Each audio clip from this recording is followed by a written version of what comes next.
ஓடுற பிள்ளைய, எஸ் தேங்க்யூமா, ஓடுற பிள்ளைய தூக்கி சுமக்காத. ஓட ஆரம்பிச்சுன்னா ஓட வை.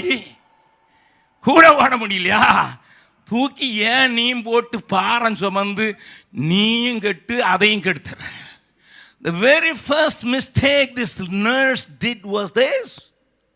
ஐயா நல்லதுதான், காப்பாத்தணும்னா நீ எதுக்குப்பா தூக்கிட்டு ஓடுற? தூக்கிட்டு ஓடினவா முன்னால் அந்த கல்லை பார்க்க முடியல, பிள்ளைய பார்த்ததுனால. பக்கத்தில் மறுபடியும் கை சொல்லுங்க. பிள்ளைய ஜாஸ்தி பார்த்து முன்னால் இருக்க கல்லை பார்க்காம போயிட்டியே. See, this is the problem with our lives many times. அநேக நேரங்களில் மற்றவர்களை காப்பாற்ற வேண்டும் என்று வாஞ்சை இருக்கலாம். அநேக நேரங்களில் மற்றவர்களை தப்புவிக்க வேண்டும் என்கிற ஆசை இருக்கலாம். அநேக நேரங்களில் நன்மை செய்ய வேண்டும் என்கிற விருப்பம் இருக்கலாம். But you must always be careful, sir. Please understand.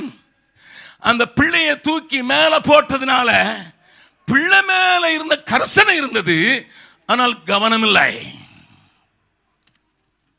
We are all in a family life. You may try to help your children. You are in a society. You are in a church. நீங்கள் குடும்ப வாழ்க்கையில் இருந்தாலும், சபை வாழ்க்கையில் இருந்தாலும், சமுதாய வாழ்க்கையில் இருந்தாலும், இந்த சின்ன காரியத்தை அநேகர் கற்றுக்கொள்ளாததினால தங்கள் வாழ்க்கையிலே காப்பாற்ற நினைத்து முடமாக்கி போட்டு விட்டார்கள் என்று தைரியமாக சொல்லுவேன். இரண்டாவது ஒரு காரணத்தையும் சொல்ல விரும்புகிறேன். ஒரு பெரிய செய்தி, அதனால குறித்த நேரத்தில் என்ன நாளைக்கு வேலைக்கு போகணும் நிறைய பேருக்கு. 9 நாள் லீவ் இனிமே தான் வருது. ஹல்லேலூயா.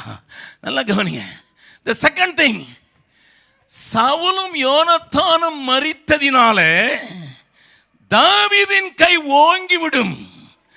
சவுல் தாவீதை எதிர்த்து வந்தவன், ஆகையினால அவன் இந்த குடும்பத்தையே கருவறுத்து விடுவான் என்று பொல்லாத ஒரு எண்ணம். தாவீதுக்கும் யோனத்தானுக்கும் ஒரு உடன்படிக்கை உண்டையா. நல்லா வாசிக்கலாம். 1 சாமுவேல். தெரிந்த வசனங்கள் என்றாலும் கொஞ்சம் ஞாபகப்படுத்த முடியா, என்னோடு கூட வேதத்தை திருப்பும்படியாய் கேட்கிறேன். வாசிக்கலாம். 1 சாமுவேல் 23வது அதிகாரம் 17வது 18வது வசனம்.